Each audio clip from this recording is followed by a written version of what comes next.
आत्महत्या एक दर्दनाक कहानी, वेरी सैड कहानी। दोस्तों, किसी के साथ धोखा करके ये मत सोचो कि वो कितना मूर्ख था, जबकि ये सोचो कि वो तुम पे कितना भरोसा करता था। चलिए बिना देरी किए हुए कहानी को शुरू करते हैं। आशा है कि ये कहानी आपकी दिल छू जाएगी। उसे जीना नहीं था, वो खुद को खत्म कर देना चाहती थी। उसके दिमाग में हमेशा यही विचार आ रहा था। उसने डिसीजन ले लिया था, सिर्फ अंत कैसे करे इसके बारे में सोच रही थी। चारों ओर अंधेरा ही था। अपने ही सोच में मग्न पूर्वी नीचे बैठकर बहुत वक्त तक ऐसे ही बैठे फर्श की तरफ एकटक देख रही थी। पति के धोखेबाजी से पूर्वी अंदर से टूट गई थी। उसके बोले हुए वह शब्द पूर्वी के दिल में घाव कर गए थे।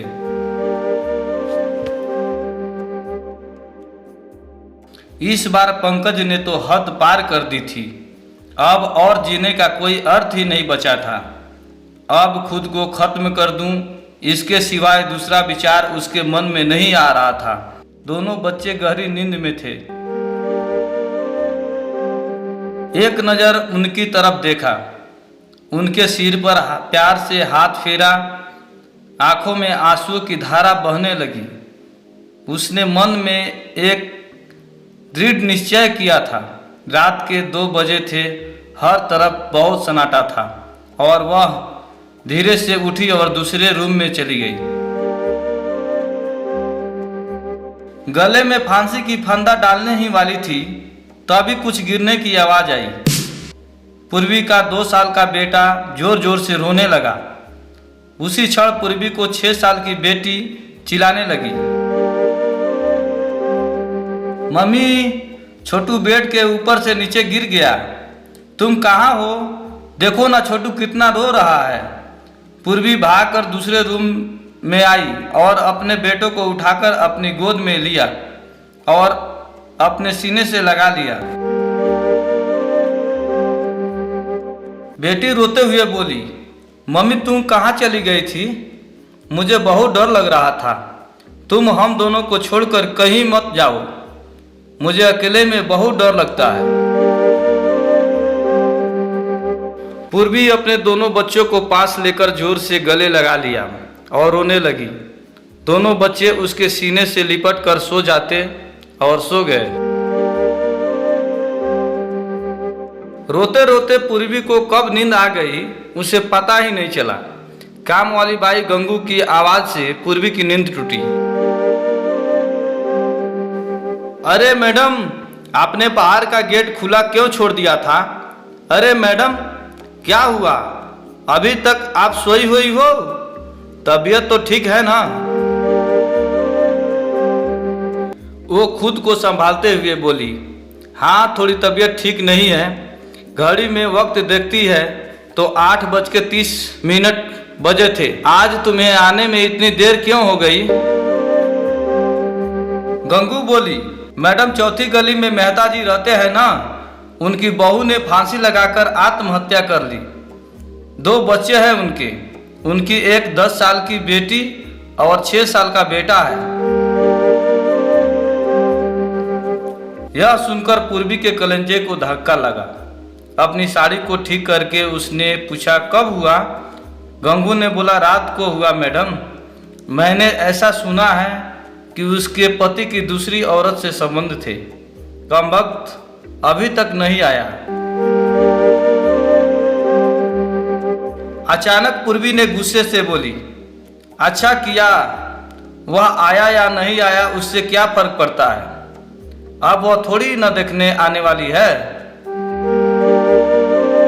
यह सुनकर गंगू पूर्वी के कान के पास आई और धीरे से बोली, मैडम मैं अनपढ़ गंवार हूँ और घर घर में जाकर झाड़ू पोछा करके मेरा पेट भरती हूँ और आप पढ़े लिखे हुए लोग हो। भले ही मैं आपसे उम्र में छोटी हूँ, जीवन का अनुभव आपसे थोड़ी ज़्यादा है। आजकल साहब और आपके बीच जो चल रहा है वह ठीक नहीं है। मुंह बंद था फिर भी मेरे कान खुले रहते थे। मैं एक औरत हूँ और औरत के दुख मैं भी समझती हूँ, इसलिए मुझे आपको एक बात बतानी है। मैडम जी, कभी कभी आदमी अपना रास्ता भटक जाता है पर अंत में घूमकर अपने ही घर वापस आता है। और जब नहीं आए तो भी क्या फर्क पड़ता है? आप किसके लिए मरना चाहती हो? आत्महत्या यह कोई भी समस्या का समाधान हो नहीं सकता। जिंदगी में उतार चढ़ाव तो होते ही रहते हैं। इसका मतलब ऐसा नहीं कि आप अपनी जान दे दो। जो आपको प्यार नहीं करता, जिसको आपकी थोड़ी सी भी परवाह नहीं हो, उसके लिए क्या जी नहीं सकती जो आपसे प्यार करते हैं? जिसको आपकी कदर हो, आपके माता पिता जो आपसे बहुत प्यार करते हैं, आपके बच्चे जिनको आपकी ज़रूरत है। गंगू का बोलना सुनकर पूर्वी की आंखों में से आंसू की धारा बहने लगी। पूर्वी गंगू को गले लगाकर रोने लगी। गंगू पूर्वी के पीठ पर से हाथ फेरते हुए सोफे पर बैठाती है और बोलती है, बुरा ना मानो तो मैं एक बात बोलूं मैडम? खाली दिमाग शैतान का घर होता है। आप घर में बैठकर फालतू बातों को सोचते हो। मैं आपके घर में काम करने के बाद मैं 9 से 3 इस वक्त स्कूल में झाड़ू लगाने जाती हूँ। वहाँ की प्रिंसिपल मैडम बहुत अच्छी है। आप तो पढ़े हुए हो। अगर आप बोलती हो तो मैं आपके लिए टीचर का काम करने का पूछूं क्या? आपका वक्त भी निकल जाएगा और मन भी लग जाएगा। इस पर पूर्वी चुप बैठी थी। कोई भी जवाब ना मिलने पर गंगू बोली, मैं आपके लिए चाय लेकर आती हूँ। और गंगू काम करने लग जाती है।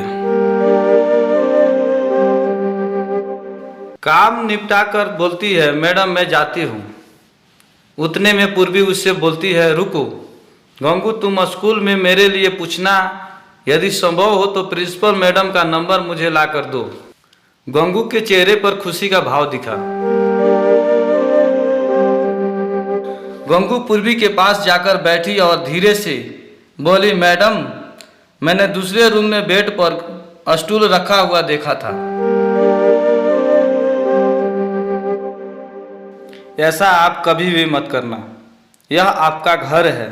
इसे बचाने को आपसे जो हो सके वह कीजिए। बिना लड़े आपने हार मान ली? गंगू पूर्वी के हाथ अपने हाथ में लेकर बोली, मैडम एक फिल्म में एक हीरो ने एक डायलॉग बोला था, लड़ाई लड़कर जीती जाती है, मर कर नहीं, क्योंकि मुर्दे कभी लड़ा नहीं करते। गंगू हाथ नचाते हुए ऐसे बोलने लगी। यह देखकर पूर्वी को बहुत हंसना आया। गंगू का बोलना सुनकर पूर्वी का मन हल्का हो गया और उसे एक नई आशा की किरण भी दिखी। वह अलमारी में से अपने सर्टिफिकेट निकालने लगी। दोस्तों, पति पत्नी का रिश्ता यह बहुत ही स्नेही होता है। भगवान को यही दुआ करता हूँ कि किसी भी पति पत्नी के बीच उसके जीवन में ऐसा मोड़ नहीं आना चाहिए। अगर आया भी तो आत्महत्या ये उसका इलाज नहीं है। जीवन में कोई भी समस्या का आत्महत्या या समाधान हो नहीं सकता। अगर ये कहानी आपको अच्छी लगी तो लाइक और सब्सक्राइब जरूर करें। धन्यवाद।